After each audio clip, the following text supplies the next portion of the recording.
Good morning. BSc part third second paper physics, nuclear physics की first unit से Rutherford प्रकीर्णन का topic है, बहुत महत्वपूर्ण। स्कैटरिंग एंगल और इम्पैक्ट फैक्टर बी, इनमें आपस में रिलेशनशिप डिराइव करना। रदरफोर्ड स्कैटरिंग में जो स्कैटरिंग एंगल है और जो इम्पैक्ट फैक्टर हम अभी आगे डिफाइन करेंगे, उन दोनों में संबंध हम याद करते हैं। तो इससे पहले संबंध याद करें, हमें रदरफोर्ड के कुछ पोस्टुलेट्स देखने होंगे। रदरफोर्ड ने माना था कि परमाणुओं का धन आवेश एक अत्यल्प आयतन यानी उनके केंद्र में केंद्रित होता है। इसका नाम है नाभिक।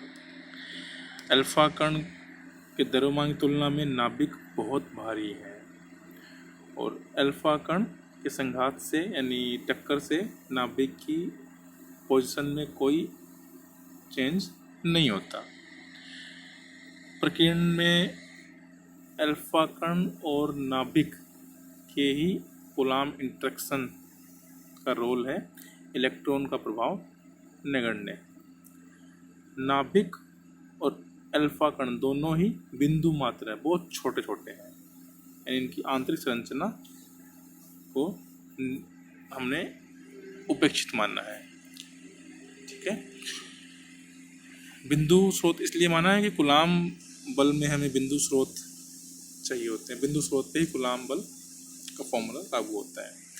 अब हम अगर परमाणु संख्या जेड माने तो नाभिक का आवेश होगा Ze पॉजिटिव और अल्फा कण जिसका आवेश होता है 2e पॉजिटिव, दोनों ही पॉजिटिव है, इसलिए इसमें कूलाम प्रतिकर्षण बल लगता है F 1/4 pi F = 1/4 pi epsilon not K Q1 Q2 upon R square है, जहाँ R दोनों आवेशों यानी अल्फा कण और नाभिक के बीच की दूरी है और Q1 Q2 उनके चार्जेस जो बताए Ze और 2e यानी 2e into Ze equal to 2Ze square upon R square. ये आ गया क्वेश्चन नंबर 1।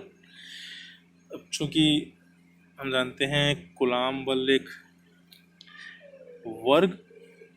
व्युत्क्रम वर्ग नियम का पालन करता है, तो इसलिए अल्फा कण अतिपरवलयक पथ का अनुसरण करता है, अतिपरवलयक पथ से गुजरेगा स्कैटरिंग होने पर, जो इस डायग्राम में चित्र 1 में दिखाया गया है। थीटा और बी, इनमें संबंध ज्ञात करने से पहले हमें पता होना चाहिए थीटा और बी है क्या चीज़। तो पहले संघात प्राचल, ये कुछ नया ही नाम है, इम्पैक्ट पैरामीटर, इसका हम देख लेते हैं। इम्पैक्ट पैरामीटर, जब अल्फा कण और नाभिक के बीच में जो अन्योन्य क्रिया है, कूलाम इंटरेक्शन है या कोई और इंटरेक्शन है, उसको सबको हमने हटा दिया, यानी इनमें कोई इंटरेक्शन नहीं हो रहा है, तो अल्फा कण का जो पथ होगा, तो डॉट डॉट से दिखा रखा है, 2 लाइन डॉट डॉट वाली, ऊपर वाली डॉट डॉट लाइन है वो अल्फा कण का पथ है, जबकि कोई इंटरेक्शन नाभिक और अल्फा कण में नहीं हो। नीचे वाली डॉट डॉट वाली लाइन है वो, उसमें जो बड़ा बिंदु है वो नाभिक। तो उस समय अल्फा कण के पथ की नाभिक से न्यूनतम दूरी, उसे बोलते हैं इम्पैक्ट पैरामीटर, संघात प्राचल। ठीक है। जब नाभिक और अल्फा कण में कोई अन्योन्य क्रिया नहीं हो रही है, तो उस समय जो अल्फा कण का पथ होगा, जो आगे डॉट डॉट से दिखा रखा है, ऊपर वाला लाइन, पीछे आ गए, सॉरी, ऊपर वाली लाइन, और इसमें जो इस पथ की न्यूनतम दूरी है नाभिक से, वो कहलाती है इम्पैक्ट पैरामीटर बी। दूसरा है स्कैटरिंग एंगल। अब चूंकि हम जानते हैं कि अन्योन्य क्रिया तो होती है, अन्योन्य क्रिया होने से जो प्रारंभिक पथ है, जो P1 वेक्टर डायरेक्शन दिखा रखी है नाभिक की, और जो अंतिम पथ है स्कैटरिंग के बाद में P2 वेक्टर डायरेक्शन दिखा रखी है, उन दोनों के मध्य जो कोण होगा P1 वेक्टर की डायरेक्शन में और P2 वेक्टर की डायरेक्शन में, जो कोण है जो शो कर रखा है थीटा, वो कोण थीटा प्रकीर्णन कोण कहलाता है। ठीक है, इन दोनों में हमें संबंध ज्ञात करना है। तो P1 वेक्टर और P2 वेक्टर जो चित्र 2A में दिखा रखे हैं, वो उनके बीच में कोण है थीटा। ठीक है, हम इसको इसी डायग्राम को 2B की तरह बना सकते हैं। जब दोनों की पूंछ P1 की और P2 की पूंछ को मिलाया जाए और फिर अगर हम P1 वेक्टर के सर से P2 वेक्टर के सर तक ले जाएं, एक वेक्टर खींच दें, तो वेक्टर डेल P वेक्टर होगा और del P vector P2 minus P1 होगा सदिश योग के त्रिभुज नियम से। ओके, ये एक त्रिभुज बन गया है जिसमें हम P1 वेक्टर, P2 वेक्टर और डेल P वेक्टर दे रखे हैं। लेकिन अभी पीछे हमने माना था कि नाभिक स्थिर है, नाभिक बहुत भारी है, वो नहीं हिलेगा अपनी जगह से, स्थिर रहेगा। इट मीन्स नाभिक का संवेग शून्य था, शून्य है। और संवेग संरक्षण से हम कह सकते हैं कि जो पहले अल्फा कण आया था उसका संवेग और बाद में जो अल्फा कण गया है टक्कर के बाद में उसका संवेग दोनों बराबर होंगे, क्योंकि नाभिक का संवेग पहले भी जीरो था, बाद में भी जीरो है। तो P1 और P2 के परिमाण बराबर होंगे। P1 vector mod equal to P2 vector mod equal to m into v, जहाँ m नाभिक का द्रव्यमान और v उस नाभिक से m अल्फा कण का द्रव्यमान था, v उस नाभिक से बहुत अधिक दूरी पर उस अल्फा कण का वेग। ठीक है, जहाँ पे P1 उसका संवेग था। ओके, अब यहाँ पे ये भी हम क्लियर कर लेते हैं एंगल P1 P2 और डेल P, ये जो त्रिभुज है इसमें P1 P2 बराबर हो गए। तो यदि हम उस P1 P2 को मिलाने वाले शीर्ष से डेल P पर एक रेखा खींचे, लंब खींचे, तो त्रिभुज जो नीचे वाला है वो भी एक समकोण त्रिभुज बन गया, ऊपर भी समकोण त्रिभुज बन गया, दो त्रिभुज बन गए। इसमें एक समकोण है, एक θ/2 है, तो तीसरा हो जाएगा 90 माइनस θ/2 या π/2 माइनस θ/2, यानी हाफ पाई माइनस थीटा। तो सिमिलरली ऊपर वाला एंगल भी, तो इसका मतलब डेल P का P1 से और P2 से दोनों से एंगल सेम है, half pi minus theta. Okay, चलिए अब हम डेल P का मान याद कर लेते हैं, कितना होगा। डेल P वेक्टर जैसे बताया त्रिभुज नियम के, त्रिभुज सदिश योग के त्रिभुज नियम से P2 vector minus P1 vector और del P mod equal to A minus B vector के लिए जो फॉर्मूला है वो हम लगाएंगे, P2 square plus P1 square minus 2 P1 P2 cos theta. ठीक है, जैसा कि A vector minus B vector का मोड होता है, तो under root A square plus B square minus 2A dot B या 2AB कोस थीटा। वैसे ही A और V की जगह यहाँ पे P2 और P1 है।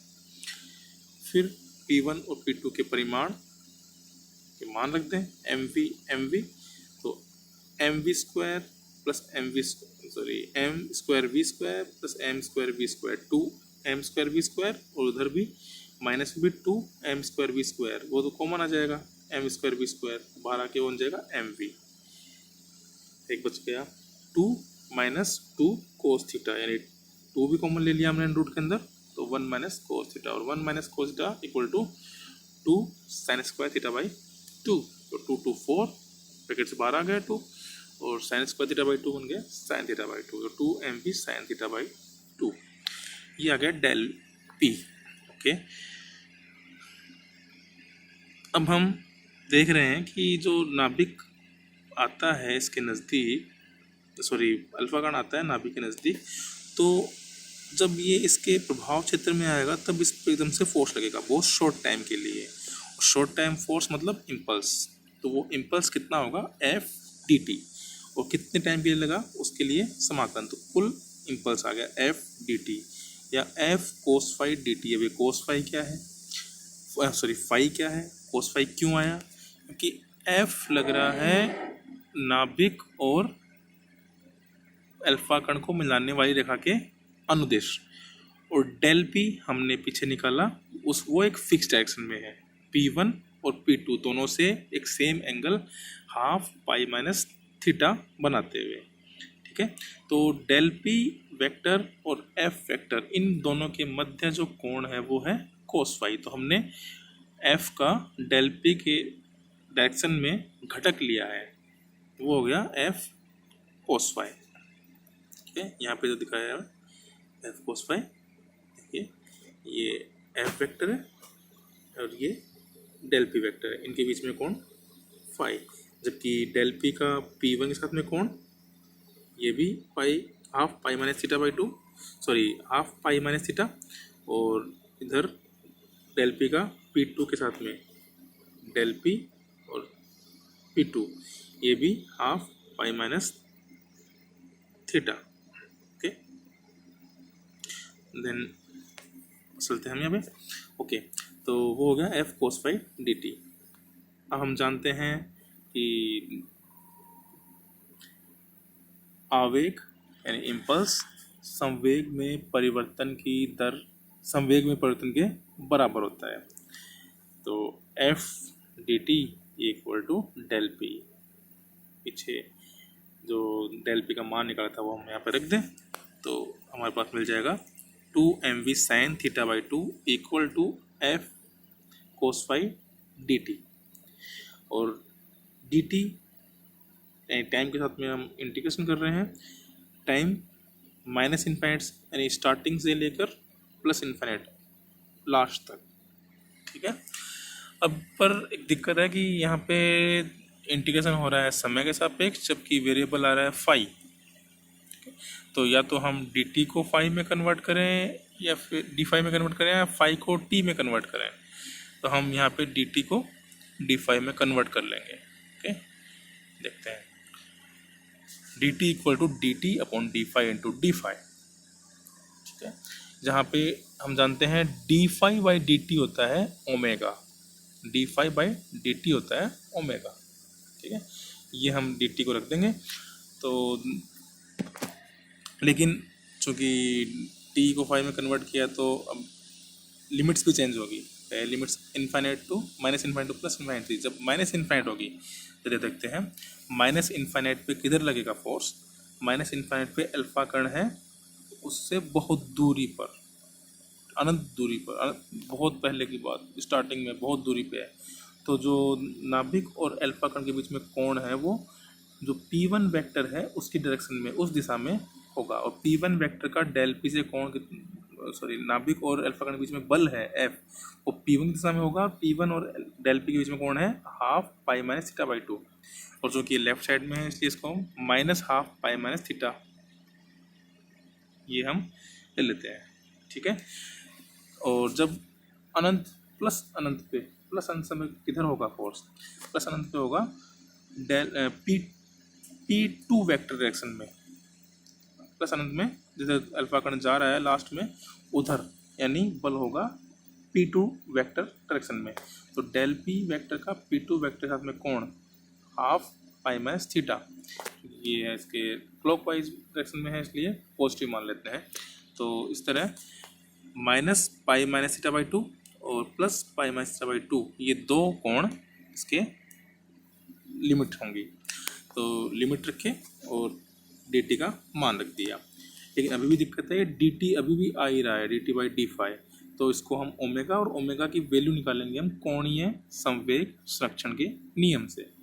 कोणीय संवेग संरक्षण के नियम से क्या होता है, एम ओमेगा आर स्क्वायर नियत रहेगा, और या फिर एम वी बी के बराबर होगा। एम वी बी, एम द्रव्यमान है नाभिक अल्फा कण का, वी उसका वेग है, और बी है न्यूनतम दूरी नाभिक और अल्फा कण के बीच की, जब वो वहाँ पहुँच जाता है उस टाइम पे वो दूरी, जबकि उनमें कोई इंटरेक्शन नहीं हो रहा हो, यानी इम्पैक्ट पैरामीटर। हमें वैसे भी इम्पैक्ट पैरामीटर को इसमें शामिल करना ही था कि हमें इम्पैक्ट पैरामीटर और थीटा में ही संबंध ज्ञात करना है। तो M omega square R equal to M V B, या omega equal to V B by R square, या D T by D phi equal to 1/ओमेगा यानी r²/vp। ये हम पुट कर दें इक्वेशन नंबर 8 में, और ये पुट करने के बाद में simply f r²v/v we B ये सब बाहर आ जाएंगे कि हम इंटीग्रेशन तो फाई पे कर रहे हैं, केवल वही एक वेरिएबल है, और बाकी सबको हम राइट साइड में ले जाएं। तो इंटीग्रेशन करने के बाद में 2 cos θ/2 मिलता है, और इसको सोल्व करें तो cot θ/2 equal to 4πε0 mv²/2 ze² into B. ये थीटा और बी में संबंध आ गया। इसको हम और ज़्यादा सोल्व कर सकते हैं। हाफ mv² इक्वल टू ई, जो एनर्जी है अल्फा कण की, वो हम पुट करें तो 4πε0 E/z² इंटू बी, या इसको इसमें लिख सकते हैं E/kz² into b equal to cot θ/2।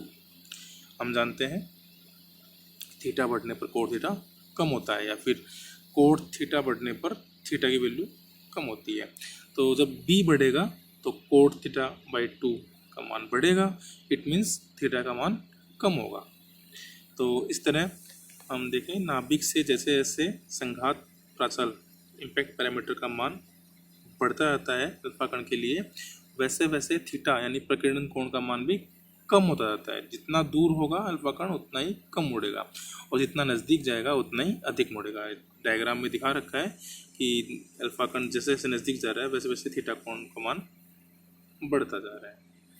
Okay, ये बहुत ही इम्पोर्टेंट टॉपिक है, बहुत ही महत्वपूर्ण है, और इसको समझना बहुत ही ज़रूरी है। इससे संबंधित जो भी आपको समस्याएं हैं वो आप मुझसे पूछेंगे, और अगर आप नहीं पूछते हैं तो जल्दी ही मैं आपसे पूछूंगा।